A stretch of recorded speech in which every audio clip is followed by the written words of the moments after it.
Hello guys, welcome back to my YouTube channel. आज आहे children's day म्हणजेच बालदिन आणि माझ्याकडून सर्व लहान मुलांना हॅपी चिल्ड्रन्स डे. आणि लहान मुले खूप छान असतात, कधी खोटं नाही बोलत, नेहमी साध्या पद्धतीने जगणारं एकमेव व्यक्तिमत्व म्हणजे लहान मूल असतं ना, बरोबर आहे ना.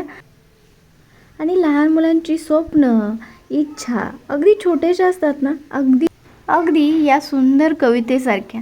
चला तर मग ऐकूया. माशासारखं पोहता यावं, सशासारखं धावता यावं, पाखरांसारखं उडता यावं असे वाटे मला.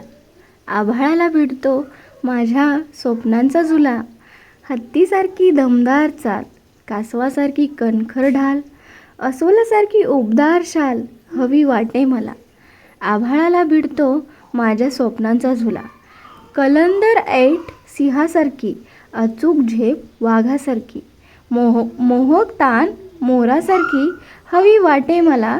आभाळाला भिडतो माझ्या स्वप्नांचा झुला, शूर शिवबा जिजाऊंचा, अवखळ कान्हा यशोदेचा, वीरपुत्र अर्जुनाचा व्हावे वाटे मला.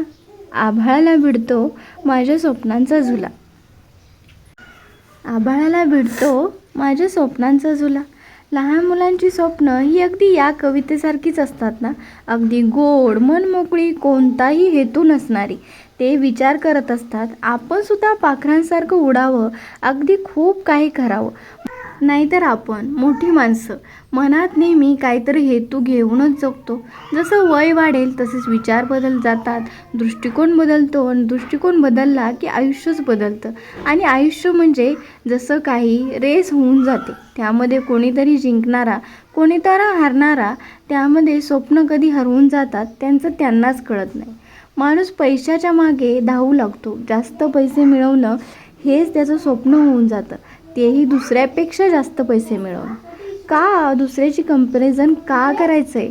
आपण काहीतरी सुंदर असं स्वप्न पाहिलं होतं हे माणूस विसरूनच जातो. पैशाने पोट जरूर भरतं पण मन कधीच भरत नाही. ते आपल्या इच्छा आकांक्षा पूर्ण झाल्यानंतरच भरतं. ते समाधान काही वेगळंच असतं. ते मिळवा. पैसे मिळवण्यापेक्षा जास्त आनंद तुम्हाला नक्कीच मिळेल. आपली लहान मुलं ना हे सर्व काही आपलंच शिकत असतात. आता घ्या ना, थंडीचंच घ्या. आपण स्वेटर घालेल ना, त्यांनाही स्वेटर घालायचा असतो. म्हणून कोणत्याही आईवडिलांनी फक्त स्वतः छान वागायचं, दुसऱ्याशी छान वागताना त्यांना दिसलं पाहिजे. आपण कधी खोटं न बोललेलं त्यांना दिसलं पाहिजे. आईवडिलांमधला प्रामाणिकपणा त्यांना दिसला पाहिजे. आपण स्वतः त्यांना कधी खोटं बोलायला सांगितलं नाही पाहिजे. आणि हेच तर असतात ना संस्कार.